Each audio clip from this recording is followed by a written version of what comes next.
जय गुरुदेव। जय गुरुदेव।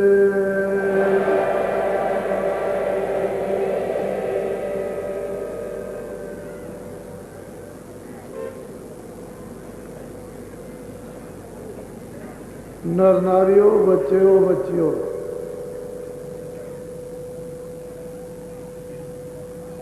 ये महापुरुषों का पुनीत, ये पवित्र स्मृति, महापुरुषों की यादगार।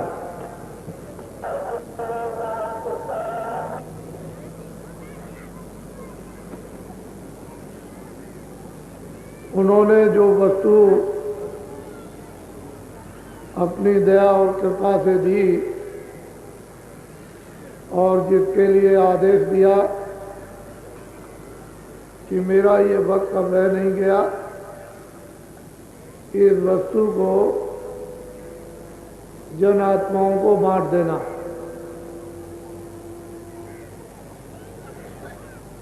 हम लोगों ने ये प्रार्थना की कि महाराज आप तो गृहस्थ आश्रम में रहते हैं,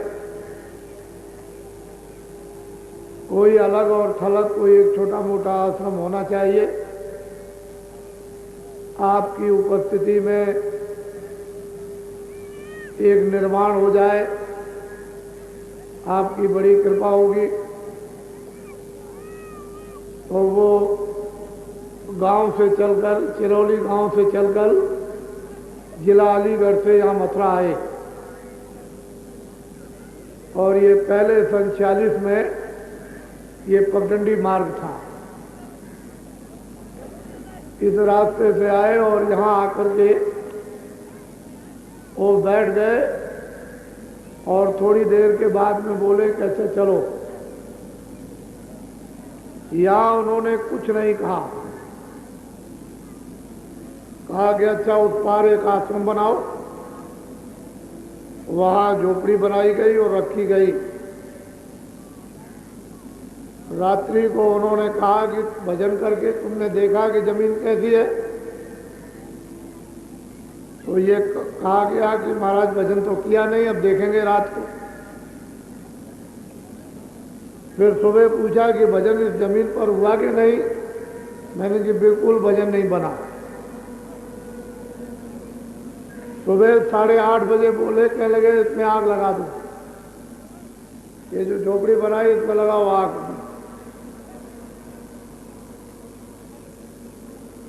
कुछ लोगों ने सोचा कि इतनी मेहनत की, आग इसमें कैसे लगाई जाएगा, अच्छा आग नहीं लगाते हो तो उखाड़ो।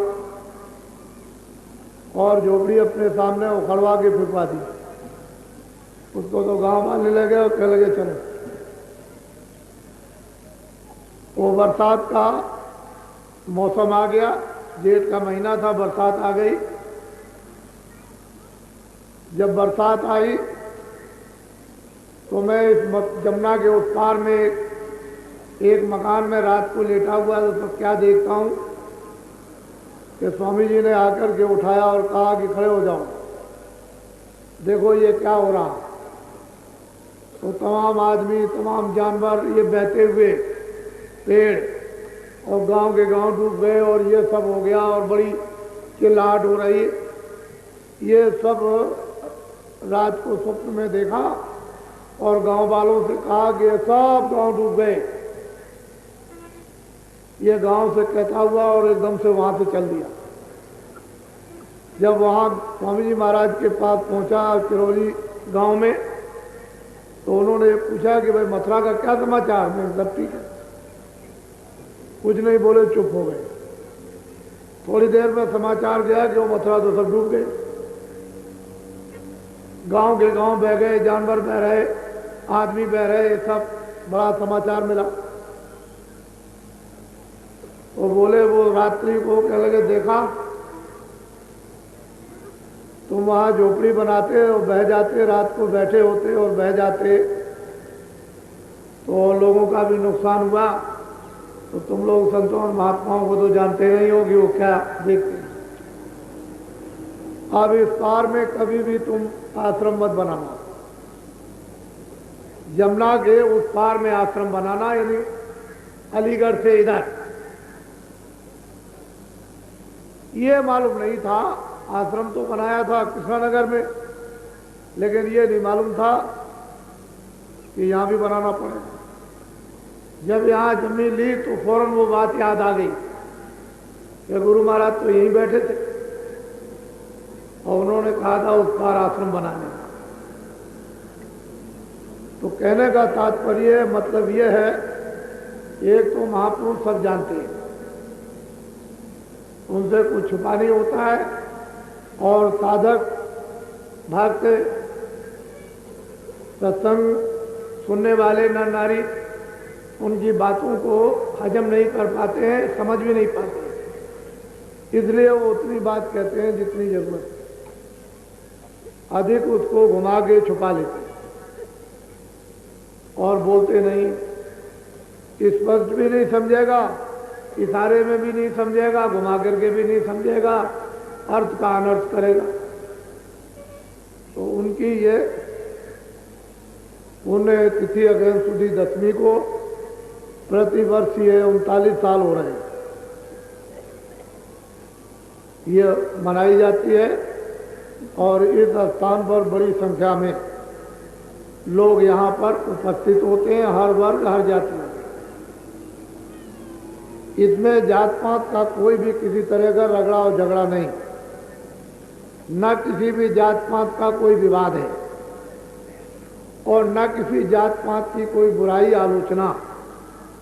कोई किसी भी जात पात में और किसी समाज वर्ग में रहो, कोई भी खेती दुकान दफ्तर के काम करो, अपने अपने काम उनको करो और शाम को अपने अपने घर में बच्चों की सेवा। उसके बाद अनादिकाल से सनातन आत्म कल्याण का एक ही मार्ग, न दूसरा कभी हुआ न कभी होगा। और वो सब लोग, सबको अधिकार मिला है, किसी भी जात पात में छोटे बड़े अमीर गरीब हों, भगवान के भजन करने का सबको स्वतंत्र अधिकार दे दिया गया है कि कोई भी भगवान का भजन कर सकता, और उस भजन में कोई भी जात पात रोका टोकी नहीं कर सकते। रैदास में भजन किया, कबीरदास ने भजन किया, छत्री में मीराबाई, ब्राह्मण में तुलसीदास और बहुत से ऋषि और मुनि आए, उन्होंने अपनी अपनी वर्ग जातियों में भगवान का भजन किया और सबको अधिकार अनादिकाल से है। जात के संज्ञा नाम की देकर ये तो काम किए। अभी तक आपने कभी भी किसानी का, खेती का काम नहीं किया तो आप किसानी बोले जाते। जब आप खेती का काम करने लगे तो बदल गया संज्ञा, नाम की संज्ञा बदल कर कहा उन्होंने कि तुम किसान हो। खेती छोड़ दी, दुकान करने लगे तो नहीं, तुम दुकानदार हो। दुकान और खेती छोड़ दी, नौकरी करने लगे, तुम कर्मचारी अधिकारी हो। वो भी छोड़ करके कोई आदमी और कुछ करने लगा, तुम नाई हो, धोबी हो। लेकिन शुरू में तो सभी मनुष्य, वहां न कोई जातियों का पहले उल्लेख आता है, मनुष्यता का तो उल्लेख आता है, ज्ञान का उल्लेख, तत्वदर्शी उल्लेख आता है, आनंद का भी आता है, मुक्ति का और मोक्ष का भी है। क्योंकि पहले सब जो है योगी विज्ञानी, कोई भी नर नारी बच्चे बच्चियां उससे शून्य नहीं थे, सब योगी थे, सब विज्ञानी थे, कृतार्थ रूप। अब ये झगड़ा जो आपने डाल लिया है, और जब आप बुद्धि का विवेक खो चुके हो तो ये रगड़े झगड़े में फंसते, कोई कुछ कहता है, कोई कुछ कहता है, कोई कुछ कहता है। इसी में काम होता है, क्रोध होता है, लोभ होता है, मोह अहंकार होता है, इनसे भजन होने वाला नहीं। इन सब भूतों से भजन कभी होता नहीं। काम आएगा, क्रोध आएगा, लोभ आएगा, मोह आएगा, अहंकार आएगा, इनसे कभी भगवत भजन और पूजा नहीं हो सकती, कभी किसी इष्ट की उपासना हो ही नहीं सकती। जब इन सब चीजों का परित्याग करोगे तो अपने अपने इष्ट की तभी उपासना कर सकोगे, तो नहीं हो नहीं सकती।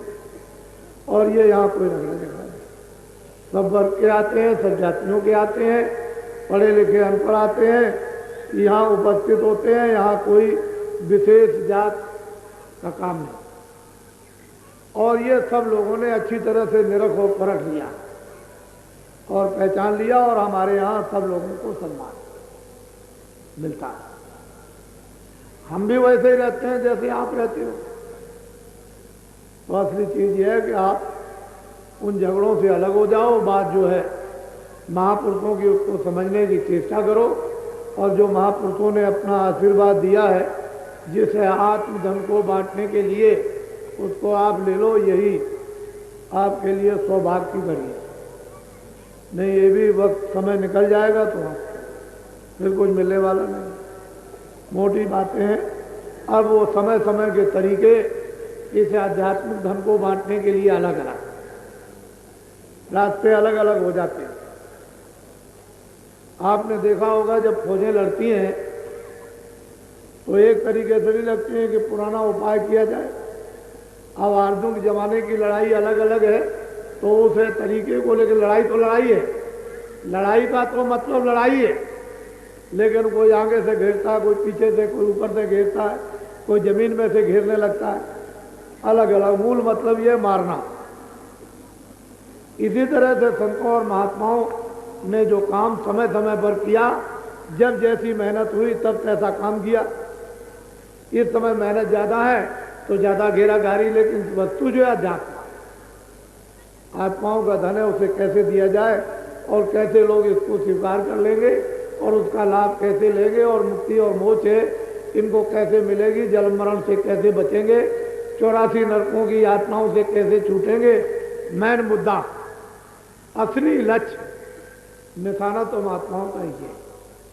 अब बात यह है कि खान पान है वो तो सबको मना करना कि गंदा मत खाओ, गंदा मत पियो, बुद्धि खराब होगी, इंद्रियां खराब हो जाएंगी, ये हो जाएगा वो, ये तो मना करना ही पड़ेगा। वो तो सबके लिए। इसमें जातवाद विशेष वर्ग की बात न हिंदू न मुसलमान न ब्राह्मण न क्षत्रिय, तो सबकी एक बात। और सभी महापुरुषों ने वर्जित, जो खराब चीज है उसको वर्जित किया, मना किया, निषेध बताया।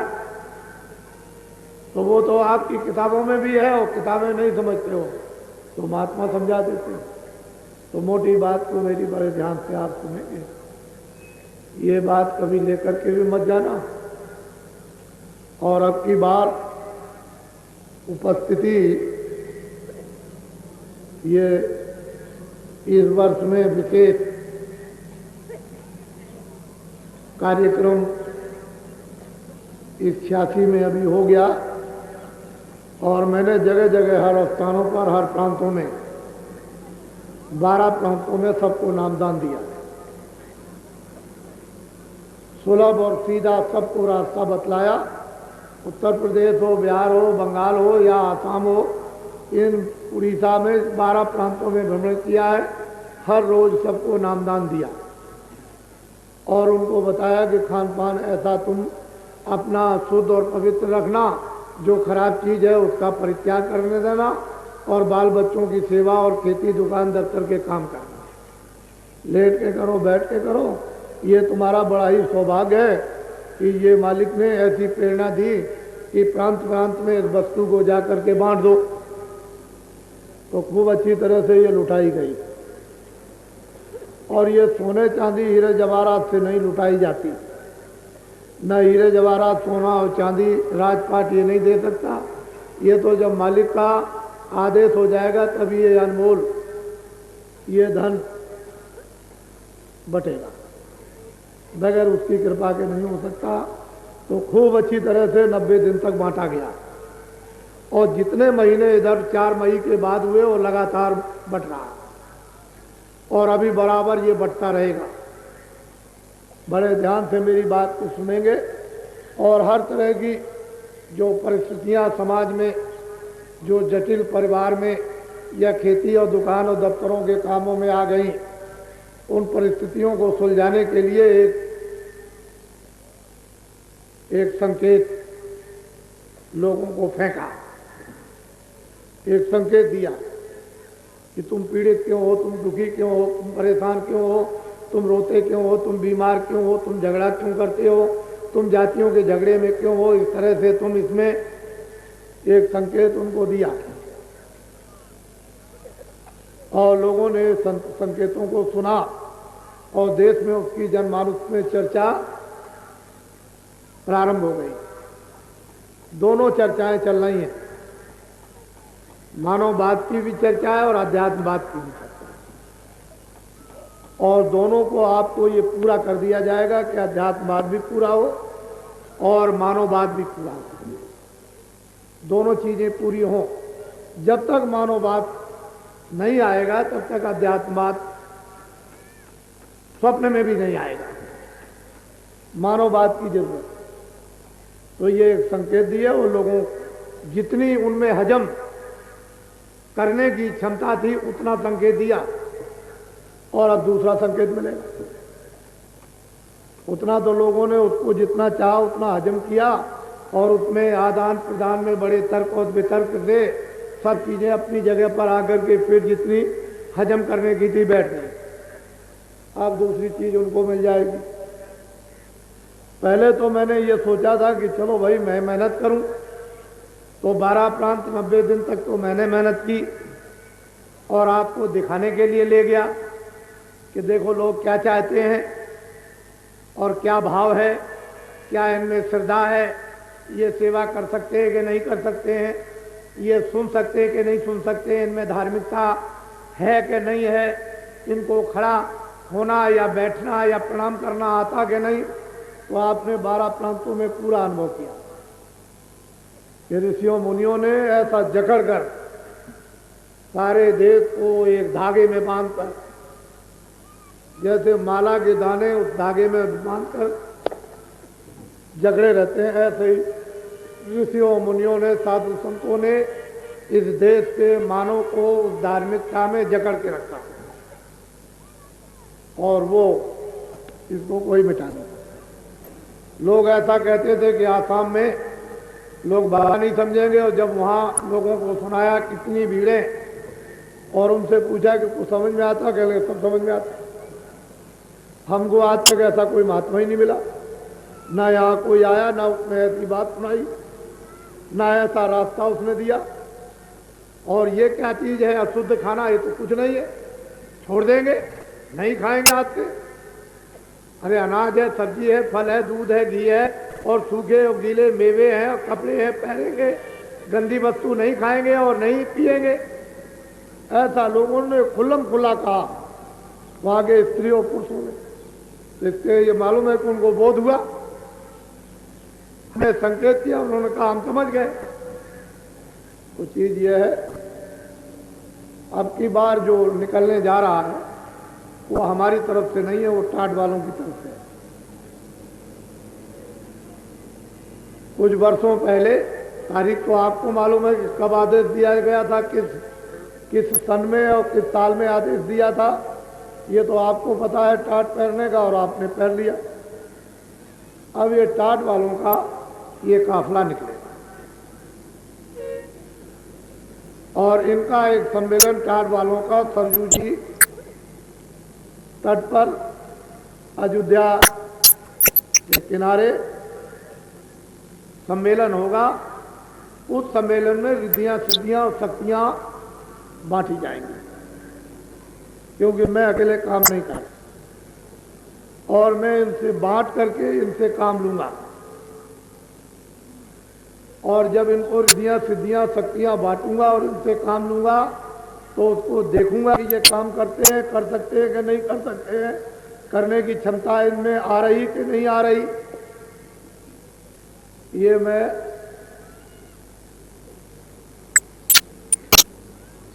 पहुंच करके ये देखूंगा।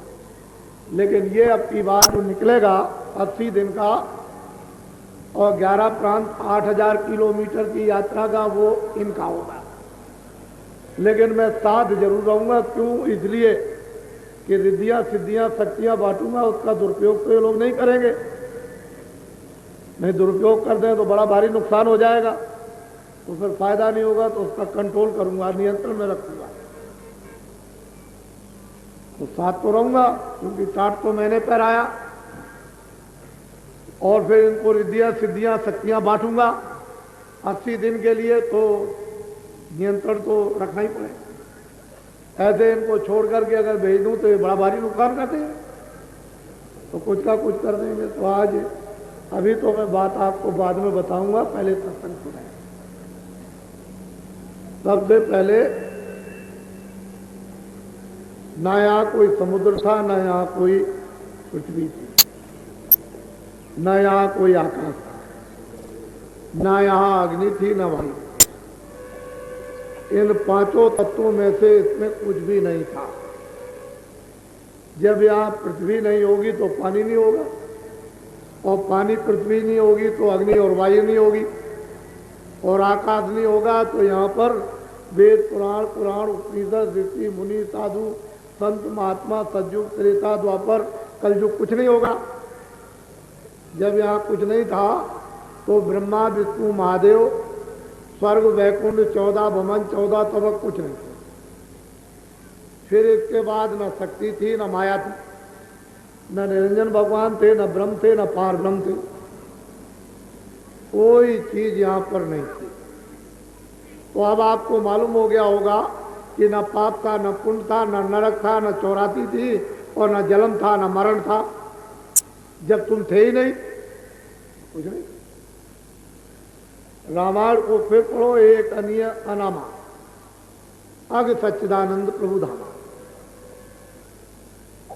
वो एक अनीय अनाम, वो पुरुष था, अलग था, पूर्ण था, सर्वशक्तिमान था, उलमकुल था, और सर्वमुख्तार मालिक जिसको कहते हैं, जिसको स्वामी कहते हैं, वही। तो उन्होंने कहा एक अनीय अनामा अग सच्चिदानंद प्रभु धामा, प्रकृति पार प्रभु और बासी। प्रकृति के पार प्रभु और बासी, ब्रह्म निरीय ब्रज अविनाशी, कहाँ मोह कर कारण नहीं।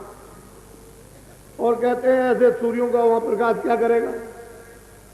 ऐसे अगर कितने सूरज जर्रे जर्रे में लगा दिए जाएं और जर्रे जर्रे सूरज बन जाएं, और यहाँ के सूरज नहीं स्वर्ग और वैकुंठ के सूरज बन जाएं, और वैकुंठ के नहीं तो ब्रह्मलोक के ब्रह्मांडों के सूरज बन जाएं जर्रे जर्रे के, तो कहते हैं उसकी रोशनी के सामने टिमटिमाएंगे भी नहीं, दिखाई भी नहीं देंगे। कैसे? ये दिन में तारे दिखाई नहीं देते हैं जब धूप निकलती, उसकी रोशनी में ये एक भी दिखाई नहीं देंगे। तो कहते हैं कि वहां पर ये कोई भी चीज नहीं। एक अनामा सच्चिदानंद प्रभु धाम, उसका अखंड धाम पहले भी था, अब भी है। न उसकी ऊपर और नीचे दाएं बाएं की कोई पैमाई, न उसके लिए यहाँ कागज है, न स्याही है।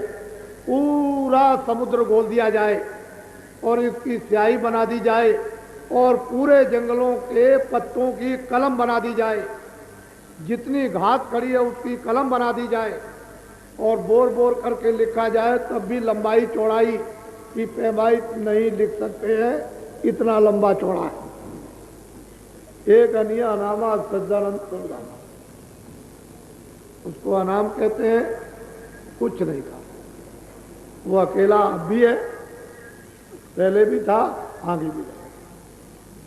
उसी की मौज और मर्जी से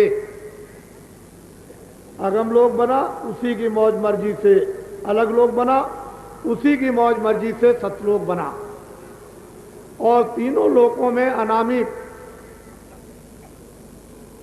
मालिक ने वो तीनों अपने, वो सत्य सत्य तीनों देशों में सती सत्य रचना रखी, और वहां पर सत्पुरुष को सतलोक में, अलग पुरुष को अगम लोक में, और अगम पुरुष को अगम लोक में, अलग पुरुष को अलग लोक में, और अगम पुरुष को अगम लोक में, तीनों को अलग अलग स्थापित कर दिया। और इन तीनों लोकों की जो महिमा और इसकी दूर दराज लंबाई चौड़ाई भी नहीं लिखने में आ सकती।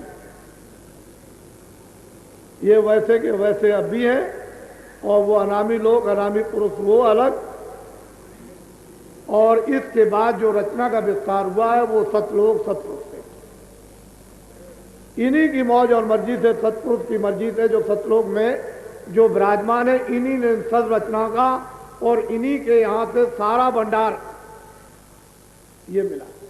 इन्हीं की आवाज से, इन्हीं के शब्द से, इन्हीं की धत्कार से, इन्हीं की साउंड से, इन्हीं की बोली से अखंडों अनंतों ब्रह्मांड, पार ब्रह्मांड और ब्रह्मांड, ये सब उसी की आवाज पर सब बने। और इन्होंने अपने पुत्रों को अपने अपने लोक में स्थापित कर दिया और उन सबको उन तपस्या के एवज में प्रसन्न होकर के सब रात दे दिया। जाओ, तुमको ये रात दिया, ईश्वर को ये रात दिया, जिसको कि मुसलमान खुदा कहते हैं, हिंदू ईश्वर कहते हैं, ईसाई गाड कहते हैं। उनका राज अलग है, ब्रह्म का राज अलग है, पार ब्रह्म का राज अलग है, महाकाल पुरुष का राज अलग। सतपुरुष ने इन सबको अलग अलग राज दे दिया और दे करके राज मतलब यह है कि प्रसन्न होकर, और इन लोगों ने जो भंडार अपने अपने लोक में प्राप्त किया, उस आत्माओं के भंडार को अपने अपने लोक में किस तरह से फंसा करके रखा है ये किसी को मालूम नहीं। जब ये भंडार खुशी में बख्शीश किया गया था तो ये वहां से विधान बन गया था कि संत साथ ही जाएंगे, ताकि ये जितनी भी जीवात्माएं जो जा रही वो फंस न जाए, और अगर फंस भी जाएंगी तो इनके निकलने का रास्ता चाहिए। तो साथ ही साथ संतों को भी उतार दिया, और जब तक ये पृथ्वी का जर्रा जर्रा रहेगा संत यहाँ रहेंगे। वो पहले तो गुप्त थे, उनको कोई पहचान नहीं सकता था, लेकिन बराबर यहाँ की और अंदर की सब संभाल करते थे, और उन्हें कोई पहचान भी नहीं। अब भी है गुप्त, अब भी है, लेकिन जब तक उसकी मौज और मर्जी हुई कि जीवों का जायरा प्रत्यक्ष में लाभ होना चाहिए और मार्ग मिलना चाहिए, वहाँ के सभी मार्ग डूब गए, रूंध गए, और लोग उन मार्गों को खो बैठे, और युग का परिवर्तन होने से कमजोरियां आ गई मन पर, बुद्धि पर, चित्त पर। तो ऐसा रास्ता हो जिससे कि जीव यहाँ से छुटकारा पाए, तो प्रगट संतों को भेजा। गुप्त तो रहेंगे ही, उनको तो कोई नहीं पहचान सकता है सिवाय आने जाने वाले जो संत हैं, वो उनको जानते हैं, वो उनको जानते हैं, लेकिन जो प्रगट संत होंगे वो गुप्त संत का समाचार नहीं देंगे। अगर ये कहा जाएगा कि ये वो बताएंगे नहीं, जानते तो हैं कि ये है, लेकिन वो कुछ कहेंगे नहीं। ये उनको आदेश है कि गुप्त संतों का परिचय बिल्कुल नहीं, वो गुप्त ही रहेंगे, और प्रगट जो काम करेंगे वो प्रगट हो जाएंगे, वो लोगों के बीच में आ जाएंगे। तो ये संत धार, ये जब से जीवों का भंडार काल भगवान को, ब्रह्म को और पार ब्रह्म को और महाकाल पुरुष को दिया है, तब से सतपुरुष ने ये धार बराबर जारी रखी, और अभी है, आगे भी रहेगी। अब ये वही लोग जान सकेंगे जो साधक,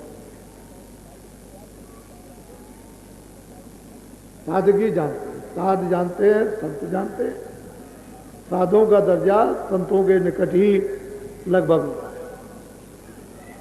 साध कहते हैं रसाई करने वाले, पहुंचने वाले, जो मंजिलों को पार करते हैं, जिनका रास्ता तय हो जाता है, आँख खुल जाती है, जो लोकों में भ्रमण करते हैं, दिव्य लोकों में, उनको मतलब ये है कि साध करना, वो इस राज को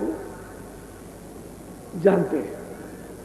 संत तो है ही, लेकिन साधना करने वाले साध जो पहुंच जाते हैं उनको भी मालूम है।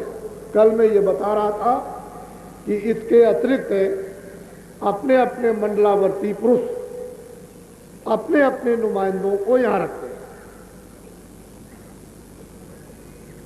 ये ऐसा स्थान मृतलोक है कि यहाँ उनको अपने अपने नुमाइंदों को रखना है। यहाँ प्रतिनिधि जिसको कहते हैं, निरंजन भगवान के प्रतिनिधि हैं, ब्रह्म के प्रतिनिधि हैं, पार ब्रह्म के प्रतिनिधि हैं, महाकाल पुरुष के प्रतिनिधि, और फिर नीचे में ब्रह्मा विष्णु महादेव के प्रतिनिधि यहाँ पर मौजूद।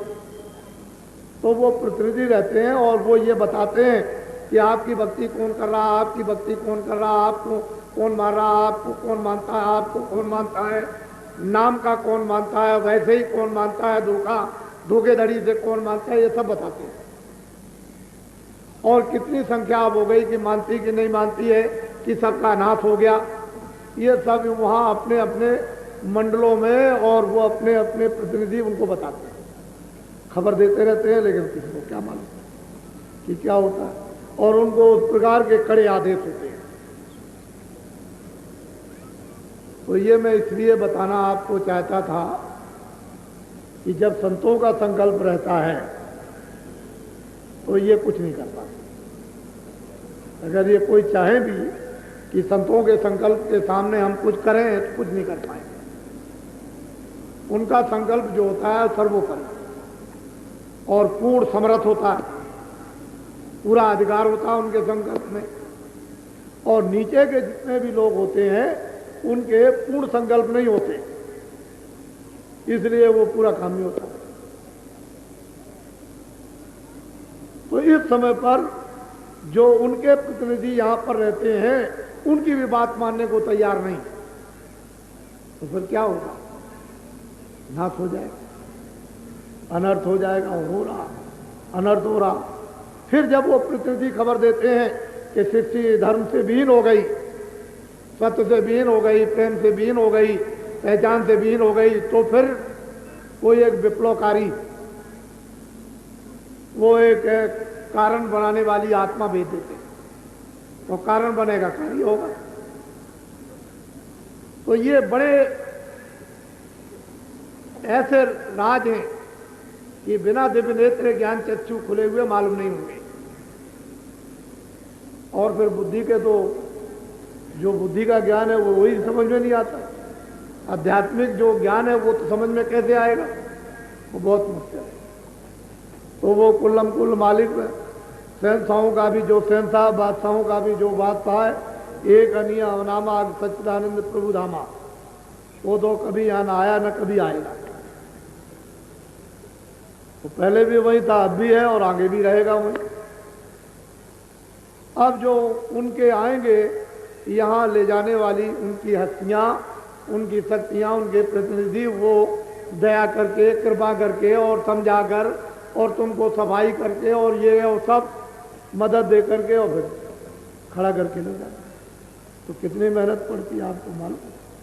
आप नहीं जानते कितनी मेहनत होती है। आप तो बाहरी आवाज से देखते। इसलिए बहुत से जिज्ञासु हैं कि हमको सच्चा रास्ता मिल जाए, तो हम भी भजन करना चाहते हैं। तो असली बात यह है कि ये मनुष्य तन ये अनमोल है, ये किराए का मकान है। जो कुछ भी आप अरब जमा करो, खरब जमा करो, संख जमा करो, सारा संसार जमा कर लो, लेकिन ये सब मन का धन है। जितनी तुम्हारी आयु है, जितनी तुम्हारी श्वासें हैं, उतने दिन इसको तुम मान करके बैठो कि ये सब मेरा है, ये सब मेरा है, ये मुल्क मेरा है, सोना चांदी मेरा, हीरे जवाहरात मेरे। और जैसे वक्त पूरा हुआ तो ये सब क्या है? छाया। अब भी छाया, पहले भी छाया। और ये क्या है? छाया। इसमें से जो था वो निकाल दिया गया, वो तो चेतन था, वो तो वहां से आई थी जीवात्मा, इसमें डाल दी गई थी। उसकी चेतनता से ये चेतन मालूम होता था और इस छाया ने इस छाया को जमा किया उस चेतनता की मदद से। लेकिन बोध जब बुद्धि का और आत्मा का न हुआ तो ये छाया को कहा मेरी, तो इसमें से जीवात्मा निकल गई, छाया गिर गई और छाया को जला के गाड़ के राख बना दी। तो ये तो छाया पड़ी रह गई, ये भी खत्म हो गई। कि इस छाया से छाया की रक्षा की और इस छाया में रहने वाली जीवात्मा को जगाया और ये जहां से आई थी वहां पहुंचा दिया। बस आपका नर्तन सफल हो गया। और नहीं तो ये नर्तन बिल्कुल बेकार। कितने युग और कल्प बीत गए, चला गया। तो बाबा जी ये सब बोध कराते हैं, ये छाया है और इसको काम में लो, बहुत होशियारी और समझदारी के साथ। उस छाया से ऐब ना हो, बुराई नहीं हो, छाया से अज्ञानता ना हो, काम क्रोध लोभ मोह अहंकार ना हो। वो छाया को अच्छी तरह से समझ लो। वो भौतिक बुद्धि से आपको समझना है, शारीरिक बुद्धि से आपको समझना, आत्मज्ञान से नहीं।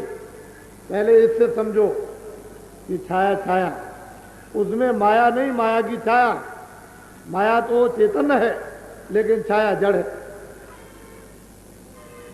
तो जब आपने ये समझ लिया है कि ये जड़ छाया, तो ये भी समझ में आ जाएगा फौरन कि ये भी जड़, ये भी छाया है। इसमें रहने वाला है उसको देखो, ये निकल गया, वो निकल गया, वो निकाल दिया, वो निकाल दिया, उसको जला दिया, उसको गाड़ दिया, उसको प्रवाह कर दिया, उसको फूंक दिया। ये रोज घटना होती है। अब तुम ये समझ लो और ये समझो कि ये विचार। तो ये नहीं कहता हूं कि आप खेती दुकान दफ्तर छोड़ देना, ये बाबा जी का काम नहीं छोड़ा। खेती दुकान दफ्तर के खूब काम करो मैंने,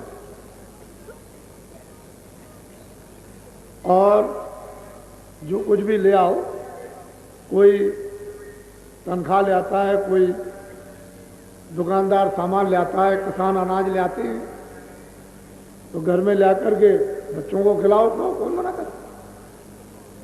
लेकिन अब क्या करें, अब मतलब ये है कि नहीं इतनी तनख्वाह मिले, बच्चों का पूरा न पड़े तो हमसे क्यों कहलाते हो। जब तनख्वाह में बच्चों के लिए पूरा नहीं पड़ेगा तो आप क्या करोगे, कोई ना कोई रास्ता निकालोगे। उसमें शर्म चली जाएगी, उसमें ज्ञान चला जाएगा, उसमें विवेक चला जाएगा, उसमें सील चली जाएगी, उसमें क्षमा चली जाएगी, उसमें दया चली जाएगी। फिर ये लक्ष्य बन जाएगा कि हमको बच्चों का पालन पोषण करना। फिर मेहनत और ईमानदारी की बात खत्म हो जाएगी। वो तो हम भी जानते हैं कि पूरा नहीं पड़ता, किसान को पूरा नहीं पड़ता, दुकानदार को पूरा नहीं पड़ता, और दफ्तर वाले को पूरा नहीं पड़ता है, तो हमको भी मालूम है। और वही तो मैं आपके लिए इलाज करना चाहता हूं कि दवा दे दी जाए तो आपका रोग निकल जाए। तो आप वो काम करो, उसके लिए हमारी तरफ से कोई मुमानियत नहीं है, जो जहां पर हो। और ये भी आप देखते रहते हो कि बाबा जी जो आप गुहार लगाते हो कि लड़की की शादी कैसे होगी, इसकी शादी कैसे होगी, 4 बच्चियां शादी कैसे होगी, इतनी बच्चियां शादी कैसे होगी, और मैं मरा जा रहा हूँ और मेरे ऊपर में दया कर दीजिए, और अब क्या करूँ, क्या करूँ, ये बीमार हो गया, 1 लाख इकट्ठा किया था वो भी चला गया। ये सब मैं सुनता रहता हूँ, और मैं ये बताता हूँ कि व्यर्थ का धन सताया हुआ लोगों की आत्मा को दुखाकर जमा करोगे, वैसे ही बीमारी में चला जाएगा, चोर मूस ले जाएंगे। वो घर में कौन रहते हैं, चोर मूस, अमाई जमाई खा जाएंगे, आई भाई, अड़ोसी पड़ोसी, चोर मूस। चोर मूस का मतलब है कि ये मूस नहीं, आदमी भी चोर मूस होते हैं। चोर मूस ले जाए, खा जाएंगे, और तुम ऐसे फक रह जाओगे, अरे मैंने ये क्या किया है, तो सब चला जाए। तो दूना दुख, दूनी पीड़ा, चौगुनी पीड़ा होगी। तो इसके लिए आप खुद सोचें। बाबा जी ने तो सब सोच लिया, हमको अब कुछ सोचने साचने का काम नहीं करना, हम तो सोचो। अब हम ये चाहते हैं 2 मिनट, 4 मिनट, 10 मिनट, 15 मिनट मनुष्य रूपी मंदिर में बैठकर एक काग्र चित्त करके थोड़ा सा मालिक का दरवाजा खटखटाया जाए, तो कुछ उसकी मेहरबानी और दया कि कोई ठंडक आए, जिससे कि ठंडक में स्पार्क,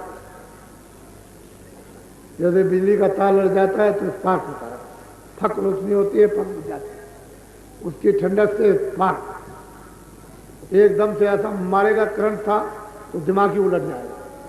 कभी तो आप कहते हो चोर क्यों बदल गया, ये क्यों बदल गया, वो क्यों बदल गया। कभी स्त्री को कहते हो कि तू ये क्या कर रही, भजन क्यों करती है। कभी लड़के से कहते हो कि तुमको ये क्या हो गया, और ये वो। अब ये वो स्पार्किंग होती है, तुम तो मालूम नहीं, तुम मालिक की वो तो जानते नहीं स्पार्किंग कि कैसे वो क्या करता है।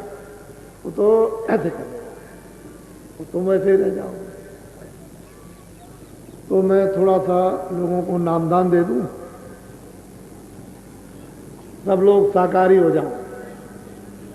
अनाज, सब्जी, सूखे गीले फल ये दिन में 100 बार खाओ,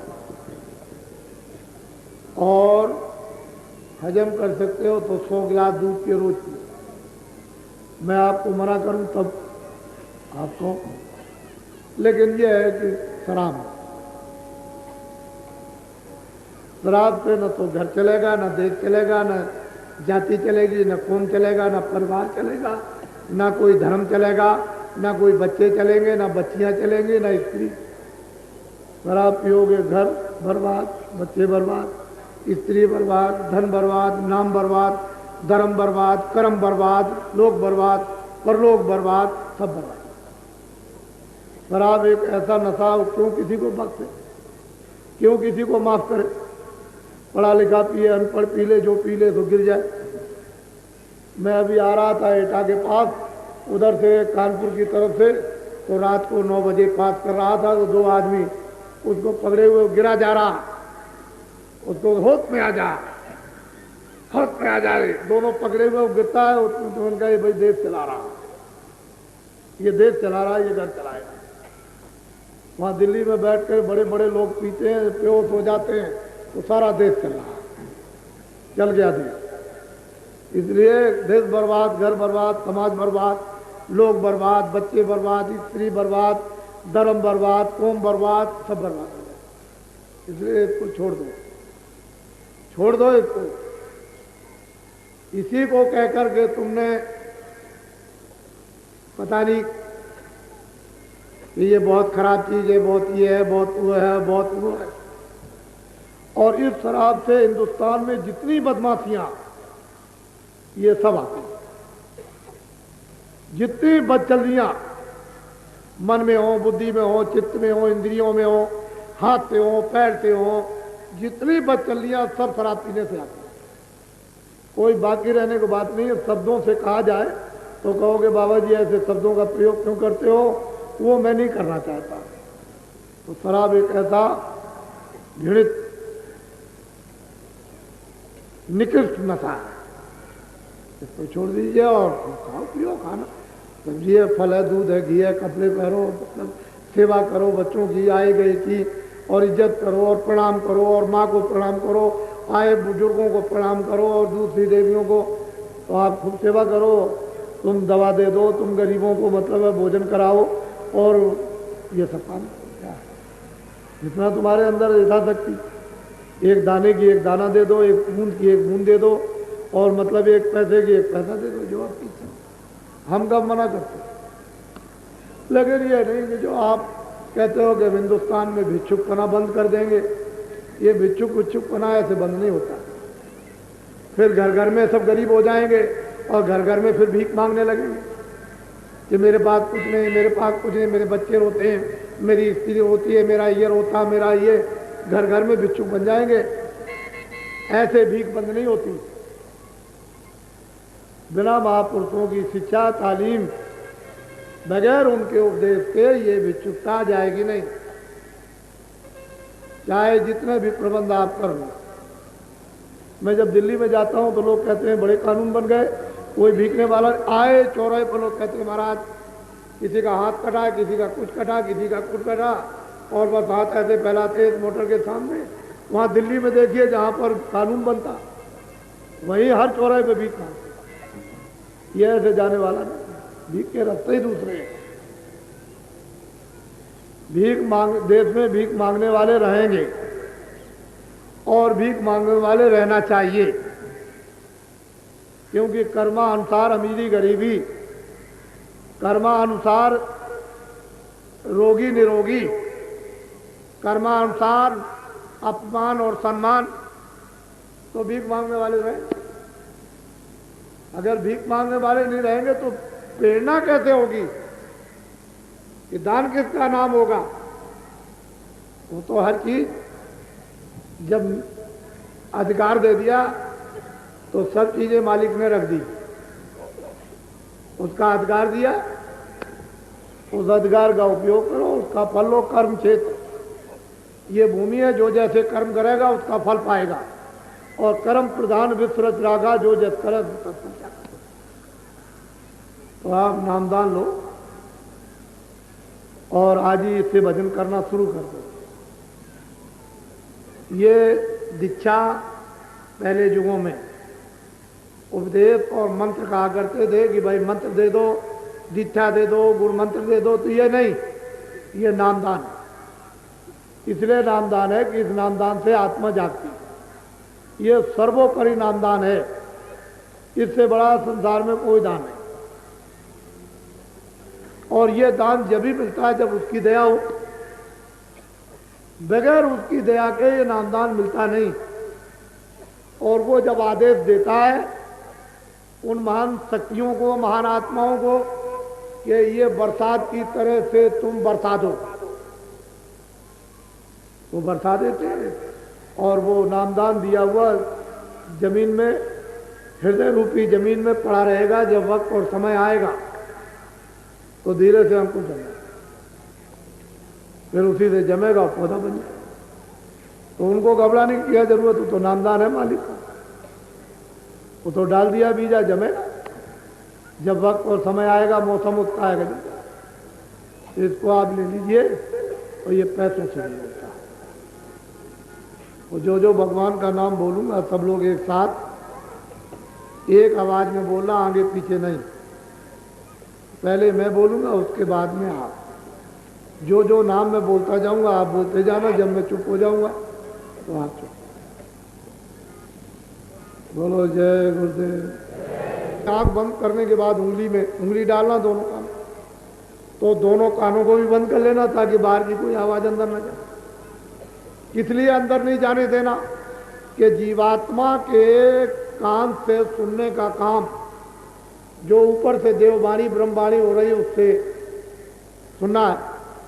तो बाहर की आवाज अगर अंदर चली गई तो अंदर कानों के, जीवात्मा के कान के सुनने में बाधा डालेगी। इसलिए बाहर की आवाज का देखना ना आपको सुनना। मेरी तरफ देखो, ये जीवात्मा बैठी, इसके चारों तरफ मन और बुद्धि चित्त। तो मन को, बुद्धि को, चित्त को जीवात्मा के कान के साथ लगाकर ऊंचा ध्यान देकर ऊपर, जितना ऊंचा ध्यान देकर ऊपर की तरफ आप कानों से सुनोगे उतना ही साफ सुनाई देगा। जब 1 मिनट हो जाएगा, कोई आवाज को नहीं, कोई बोल रहा है, कोई चिड़िया बोल रही, कोई बाजा बज रहा। जब 1 मिनट में आपको कोई आवाज सुनाई दे तो लगातार 14 मिनट कान लगाकर उस आवाज को सुनना और पहचानना, परखना कि चिड़िया कैसी बोल रही, आदमी कैसा बोल रहा, बाजा कैसा बज रहा। जब 15 मिनट पूरे हो जाए थोड़े, फिर दूसरे दिन, फिर तीसरे दिन, फिर 20-25 दिन लगातार रेगुलर रोज चारपाई पे लेट के बैठ के जैसे आपको सुविधा मिले 15 मिनट भजन करना। जब आपको सुनाई देने लगे, गाने सुनाई दे, बाजे सुनाई दे, मस्ती आए, आनंद आए, खुशी हो, हजम न कर सको तो किसी से कहना नहीं। तुम जब कह दोगे कि मैं गाने सुनता हूँ, बाजे सुनता हूँ, बड़ी मस्ती है, ऐसे गाने बाजे कभी नहीं सुने, तो ऊपर वो बैठा हुआ स्थानों को बंद कर देगा। तो ये क्यों आप कहोगे, उसको हजम करो। जब गाने और बाजे सुनाई दें तो 15 मिनट और बढ़ा दो और उन्हीं गाने और बाजों में आप ले हो जाओ। इतना काम हजम करो, उसको छुपा के रखो। ये तो आत्मा की संपत्ति है, ये दौलत है, खजाना है। उसको जरा हजम करोगे, वो तुम्हारे ऊपर प्रसन्न हो जाएगा और तुमको देगा। तो उन बाजों में, उन गानों में ले हो जाओ। 15 मिनट और बढ़ा दो, 15 ये और 15 वो, आधा घंटा, और फिर देखो उसका जलवा तुम्हारे अंदर क्या। तो ये कान खुल जाएगा। कौन सा? ये जीवात्मा का, ये जो बंद हो गया, ये नहीं, ये भी बंद और ये भी बंद, तो न इधर सुनाई न इधर सुनाई, और ये भी आंख बंद और ये भी बंद, न इधर दिखाई न उधर दिखाई। तो क्या दे? इसको कहते हैं भजन। सुनने का नाम भजन, सुनने का नाम, सुनने का नाम। ये मुंह से गाना गाना और हाथों से कोई बाजा बजाना, ये भजन नहीं। वो अखंड कीर्तन हो रहा है, वो जीवात्मा के कान से सुनना, इसको कहते हैं भजन। सुनने का नाम। अब ये बात आपको पता चली कि भजन कैसे किया जाए। ये भजन नहीं है जो आप कर रहे हैं। जब तुम आंख बंद करोगे ऐसे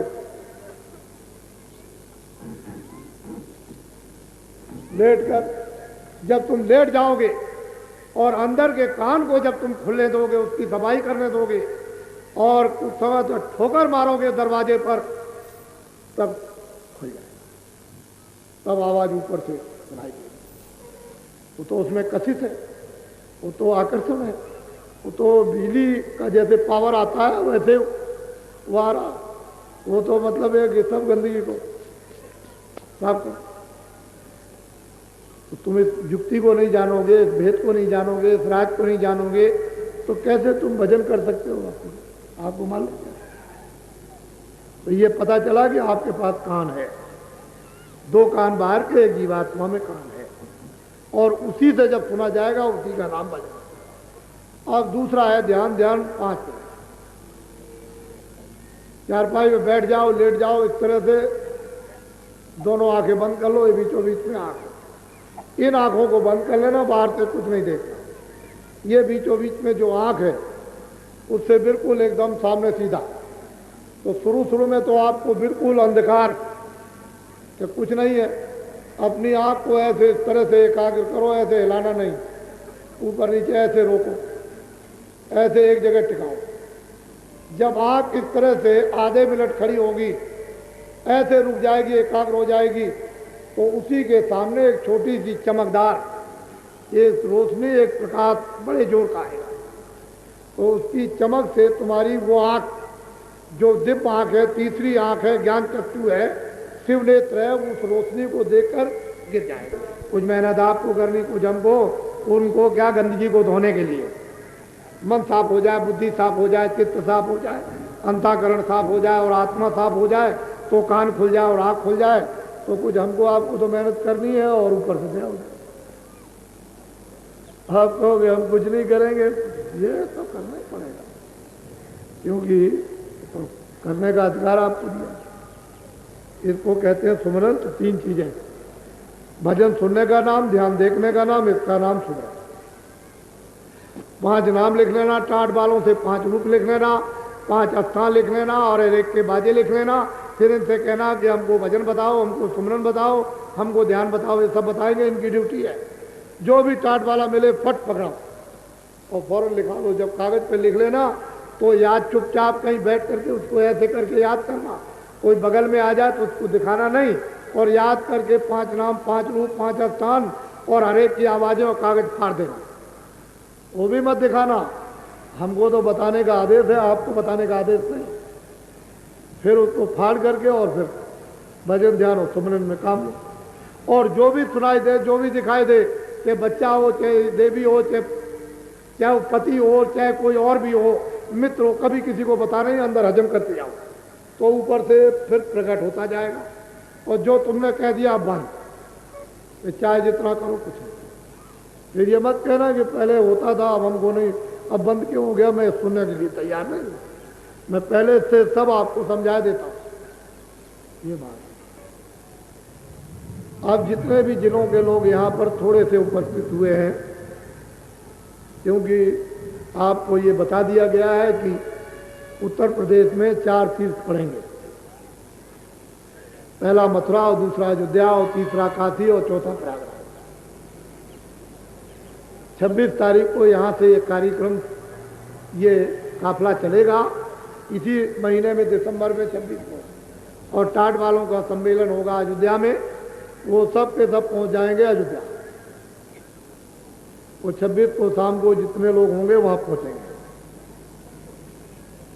जितनी साइकिलें होंगी वो सब की सब वहीं अयोध्या में, और जो लोग वहाँ आएंगे वो सब अयोध्या आएंगे।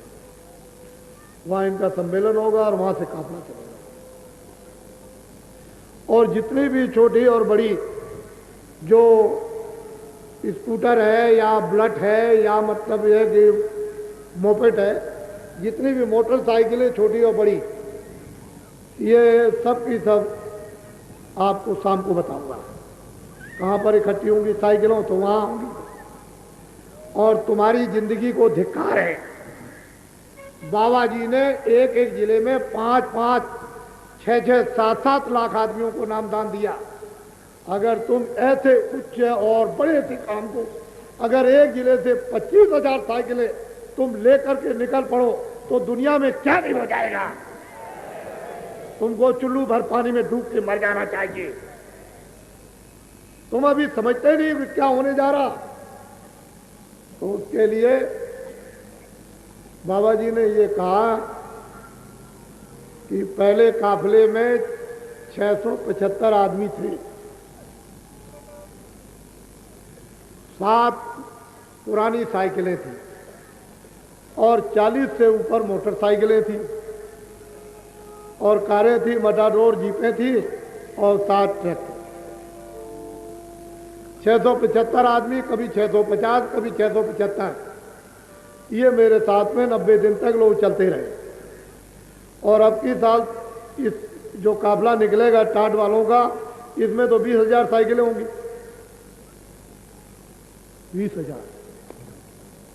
20,000 साइकिलें, मोटरसाइकिल नहीं, 20,000।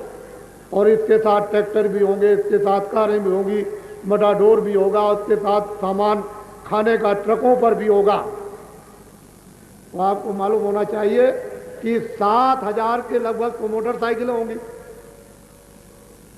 और अयोध्या से जब ये विदा करने चलेंगे तो कितने लोग होंगे, ये तो देखने का विदाई में। और जिस समय पर समापन, वो होली के अवसर पर प्रयागराज में जब होली होगी तो वहीं उसका समापन होगा।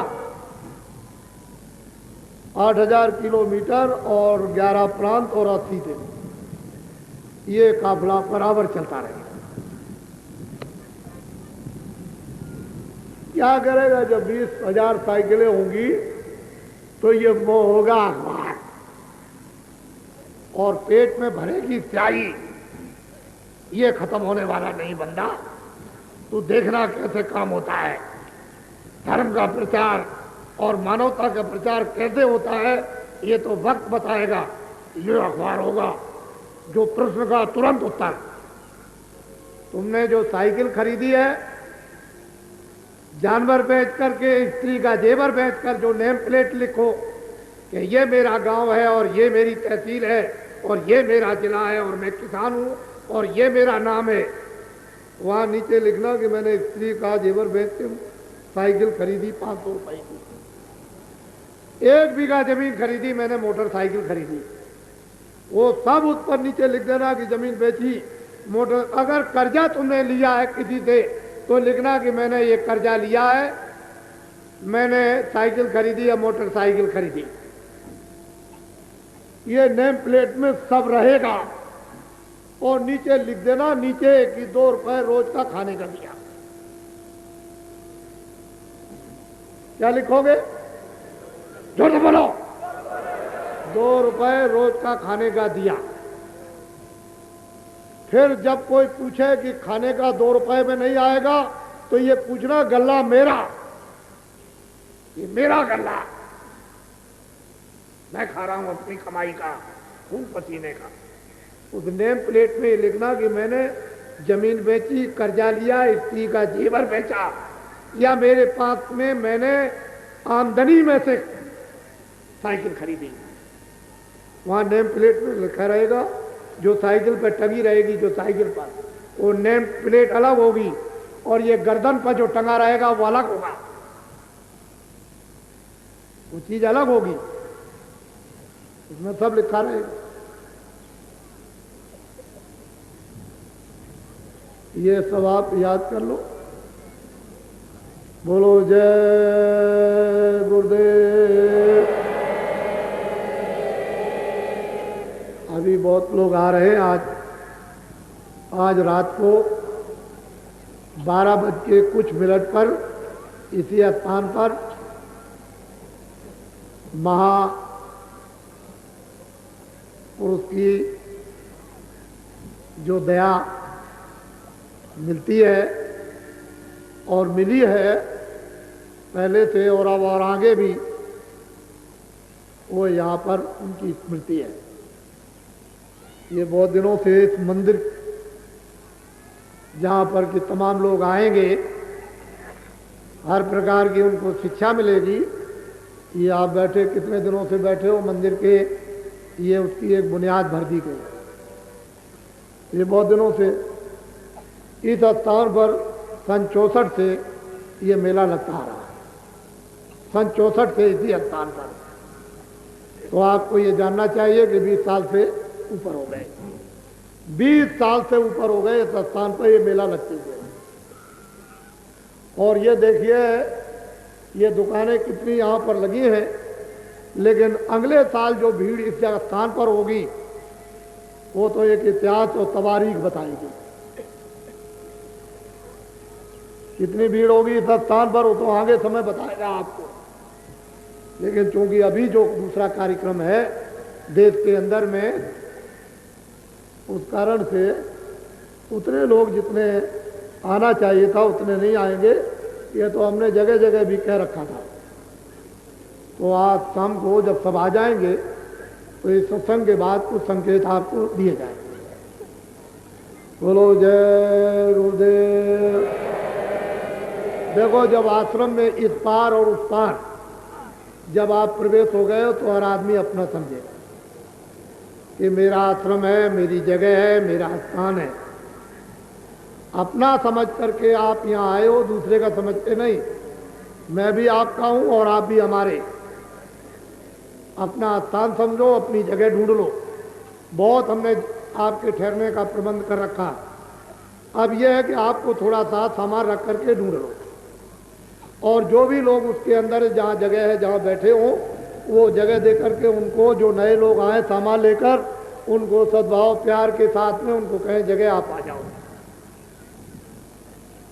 ये नहीं कि वो लोग बाहर बैठे रहें और आपके पास जगह रहे और आप जगह पास में देख लो खाली पड़ी हुई है, इसमें कोई नहीं, उनको बता दो कि है। वैसे आप अपनी समझो, थोड़ा सा समय लग जाएगा, तुमको आधा घंटे का जगह तो मिल ही जाएगी।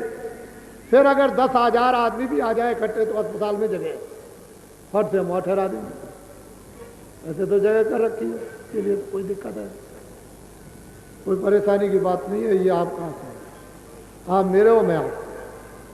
जब मैं आपके यहाँ जाता हूँ तब मुझे आप अपना समझते हो, आप यहाँ आते हो तो आप मेरे, मैं आपका। मैं तो कोई भेदभाव किसी प्रकार का कोई रखता ही नहीं, और मेरे यहाँ किसी प्रकार का कोई भेदभाव आपको मिलेगा भी नहीं। बात असली है। देख, इसकी परीक्षा करो। और अब मैं मतलब ये कि आ जाएंगे शाम को तो हम सब खोल देंगे, चाहे जहाँ तुम घूम करके सब देख। थोड़ा बहुत जो है अभी बंद था, इसलिए कि जमीन थोड़ी सी साफ साफ की गई थी, उसमें पानी आनी कीचड़ ईचड़ था तो पैर भी खराब हो गए। अब सूख गया, सब खोल दिया जाएगा, सब आसन देगा, उसमें कोई बंधन नहीं, ताकि कोई भी नए पुराने ये नहीं कहेंगे भाई मैं गया था तो मैं कुछ देखने से रह गया। अरे भाई सब देखो। मैं तो झोपड़ी में रहता हूँ, जैसे आप झोपड़ी में रहते हो वैसे मैं भी रहता हूँ बराबर। झोपड़ी रहता हूँ, कोई महल में नहीं रहता हूँ, और मुझे झोपड़ी बहुत पसंद है। बाकी जो कुछ भी बनेगा वो तो सब आपके ठहरने के लिए बनेगा, जब आप आओगे तो आपके लिए बनेगा।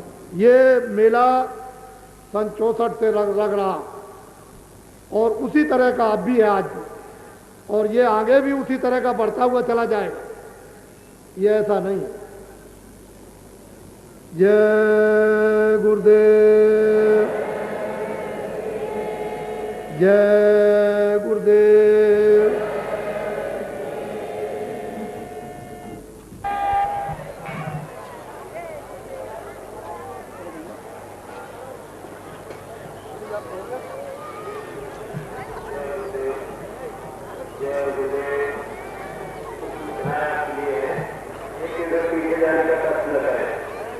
और अंदर 5 दिन और 10 मिनट के बाद आधे घंटे के बाद आ गए।